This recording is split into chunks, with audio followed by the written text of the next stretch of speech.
Existem muitas coisas aqui que acabam nos distanciando no nosso casamento, principalmente após a traição. E aí, nesses movimentos, porque é assim, né, gente? Vamos recapitular. A traição tá aqui. Então, essa traição foi o ponto alto de muitas coisas que aconteceram aqui atrás. Sim ou não? Certo? Então, a traição é o ponto alto. Algo aqui já estava adoecido. E eu não sabia, ou eu não sabia lidar, ou eu não sabia ler os sinais, eu não tinha conhecimento para isso. Aí uma traição entra na nossa vida. E é claro que aquilo que já estava adoecido, mesmo sem eu saber, se amplifica. E se eu não dava conta de olhar para isso, né, sem saber que ali existia uma dor, imagine agora tendo que olhar para esse casamento em dor. Tudo fica mais difícil.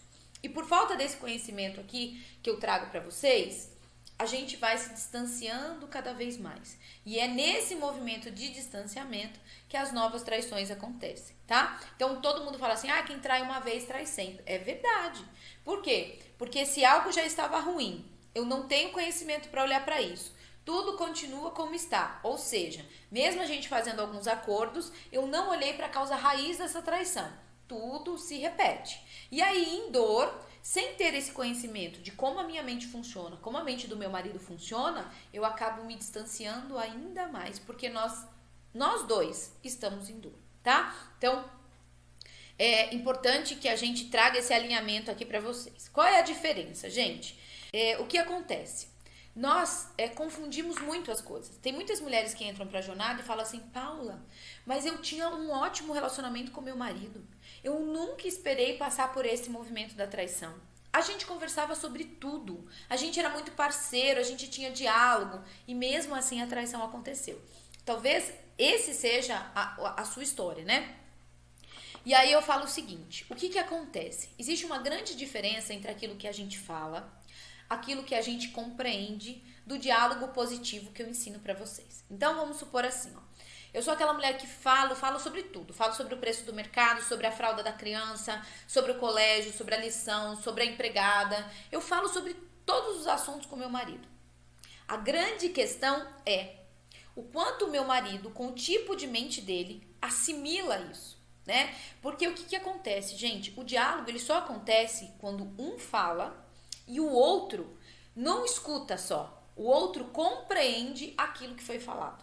Entendem isso? Então, isso vale para os dois lados. Quando eu falo para vocês daquela aula nossa sobre as necessidades, né? Que nós temos 6 necessidades da mente. Então, quando eu falo para o outro, para ele poder me satisfazer de alguma forma, mas o outro não entende exatamente aquilo que eu quero, do jeito que eu quero, isso acaba ficando uma lacuna aqui. Então, olhem só. Tem maridos aqui que às vezes até falam o que querem das suas esposas. Mas essa esposa, por não ter o mesmo tipo de mente, ela também não consegue compreender o que é que esse marido está pedindo. E ela deixa passar. E eu vou explicar muito isso aqui para vocês. Então, o que acontece, gente? Existe uma pessoa que emite a mensagem, existe outra pessoa que recebe a mensagem. Então, vamos colocar aqui que está você e o seu marido, ok? Você fala com ele, até mesmo antes da traição. Você falava com ele. O quanto você sabe que esse marido conseguiu compreender aquilo que você falava. Tem marido que quando você começa num diálogo, ele vira as costas e sai, né? Tem maridos que quando a mulher tá falando, ele fala logo, mulher, desembucha, fala logo o que você quer, né? Ou tem maridos que a mulher tá falando e ele tá assim, ó, cri-cri, cri-cri, ele tá em outro mundo, ele tá viajando, né?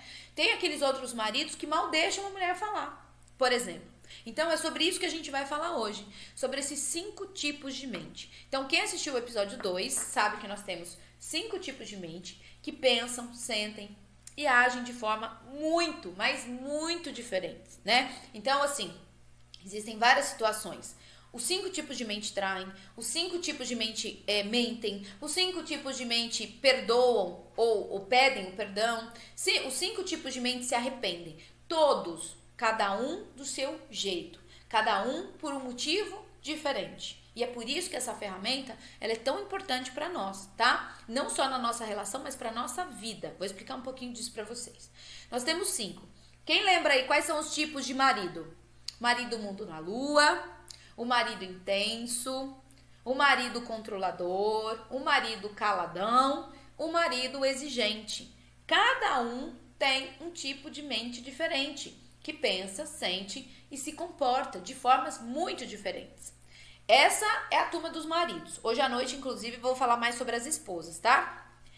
E aí a gente tem o tipo de mente das esposas, que são aquela que é a mais retraída, aquela que é a mais sentimental, aquela que como é que eu escrevi pra vocês? A dona da razão, aquela que é o deixa que eu faço e aquela que é a toda perfeitinha. Então, olhem só, nós temos 5 tipos de mente de marido, 5 tipos de mente de esposas.